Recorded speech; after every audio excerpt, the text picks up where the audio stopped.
Hello student, happy new year 2025। তো নতুন বছরে সবাইকে ভালোবাসা শুভেচ্ছা জানিয়ে আজকে আমরা চলে এসেছি নতুন আর একটা ভিডিও নিয়ে। তোমাদের সামনেই মাধ্যমিক পরীক্ষা। আশা করি এই বছরে তোমরা তোমাদের যে কাঙ্ক্ষিত লক্ষ্য সেই লক্ষ্যে পৌঁছাবে এবং সবাই আশানুরূপ ফল করবে। এবং আমরা যে আমাদের সাজেশন সিরিজ শুরু করেছিলাম তার আজকে অন্যতম গুরুত্বপূর্ণ ভিডিও উচ্চতা ও দূরত্ব চ্যাপ্টারের উপর। তো তোমরা সবাই জানো নিশ্চয়ই যে উচ্চতা ও দূরত্ব থেকে মূলত 5 নম্বরের একটা লং কোশ্চেন এসে থাকে। এবং আমি যে সাজেশনটা তৈরি করেছি সাজেশনটা মূলত তোমাদের যে টেস্ট পেপার আছে সেই টেস্ট পেপারের যে মোস্ট রিপিটেড অর্থাৎ বারবার যে কোশ্চেনগুলোর পুনরাবৃত্তি হয়েছে সেই কোশ্চেনগুলোর উপর নির্ভর করেই করেছি। এবং আশা করি তোমরা এইগুলো থেকে অনেক বেশি উপকৃত হবে এবং তোমরা এর মধ্যে কমনও পেয়ে যাবে। তো তোমরা দেখো আমার সাথে অঙ্কগুলো আমি কি কি দিয়েছি। এবং তোমাদের একটা কথা বলে রাখি যে অঙ্কের পাশে কিন্তু অঙ্কেটা কোন পেজে আছে সেটাও কিন্তু উল্লেখ করা আছে, যাতে তোমরা ইজিলি সেই পেজটাকে খুঁজে পেতে পারো। তো আজকে আর সময় নষ্ট না করে চলো শুরু করা যাক আজকে সাজেশনগুলো। তো প্রথমেই দেখো 1 নম্বরে যে 11 মিটার উঁচু একটি বাড়ির ছাদ থেকে দেখলে একটি ল্যাম্পপোস্টের চূড়া ও পাদবিন্দুর অবনতি কোণ যথাক্রমে 30 ডিগ্রি এবং 60 ডিগ্রি। ল্যাম্পপোস্টের উচ্চতা কত? এটা এবছরের সবচেয়ে মোস্ট রিপিটেড কোশ্চেন এবং আশা করছি এই কোশ্চেনে তোমরা মাধ্যমিকের কোশ্চেনে পেয়ে যাবে। এটা প্রয়োগ নম্বর 9, পেজ 323-এ আছেন। এর পরের অঙ্ক দেখো 2 নম্বরে, যদি একটি 18 মিটার উঁচু 5তলা বাড়ির ছাদ থেকে দেখলে একটি মনুমেন্টের চূড়ার উন্নতি কোণ 45 ডিগ্রি এবং মনুমেন্টের পাদদেশের অবনতি কোণ 60 ডিগ্রি হয়, তাহলে মনুমেন্টের উচ্চতা কত? এটা আছে প্রয়োগ 8-এ, পেজ নাম্বার 322।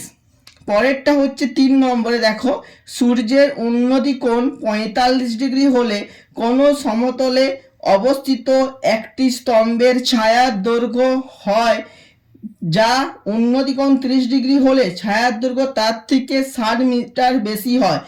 স্তম্ভটির উচ্চতা কত? এটা আছে কোষে দেখি 25-এর 16 দাগের অঙ্ক, পেজ 327।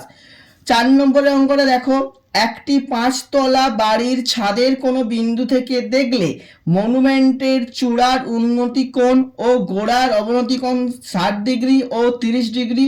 বাড়িটির উচ্চতা 16 মিটার হলে মনুমেন্টটির উচ্চতা কত? এটা কোষে দেখি 25-এর 11 দাগের অঙ্ক এবং এটা আছে পেজ 326-এর। পরের অঙ্ক দেখো একই রকমের পাই, সূর্যের উন্নতি কোণ 45 ডিগ্রি থেকে বৃদ্ধি পেয়ে 60 ডিগ্রি হলে খুঁটির ছায়ার দৈর্ঘ্য 3 মিটার কমে যায়, খুঁটির উচ্চতা কত? এটা আছে কোষে দেখি 25-এর 8-এর কোশ্চেন, পেজ 326। চলো পরের পেজে যাওয়া যাক।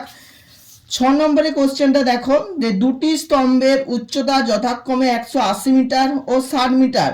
দ্বিতীয় স্তম্ভটির গোড়া থেকে প্রথমটির চূড়ার উন্নতি কোণ 60 ডিগ্রি হলে প্রথম গোড়া থেকে দ্বিতীয়টির চূড়ার উন্নতি কোণ কত?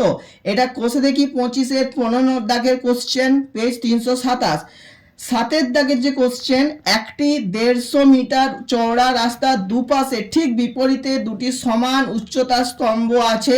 স্তম্ভ দুটির মাঝখানে রাস্তার উপর কোনো নির্দিষ্ট একটি বিন্দু থেকে স্তম্ভ দুটির চূড়ার উন্নতি কোণ যথাক্রমে 60 এবং 30 ডিগ্রি হলে প্রতিটি স্তম্ভের উচ্চতা কত? এটা প্রয়োগ 12, পেজ 324। এবং লাস্ট অঙ্ক 8-এর দাগের, একটি পাখি ভূমিতলের সঙ্গে সমান্তরাল রেখায় 200 মিটার উঁচু দিয়ে উত্তর থেকে দক্ষিণ দিকে যাচ্ছিল।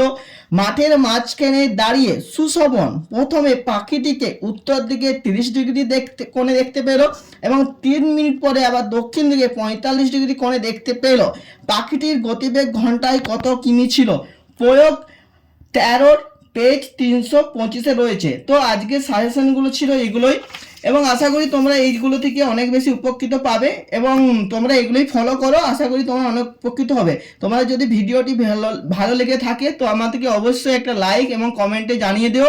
আর যদি শেয়ার করতে ইচ্ছে হয় শেয়ার করতে পারো এবং অবশ্যই একটি সাবস্ক্রিপশন করে দিও। Thank you.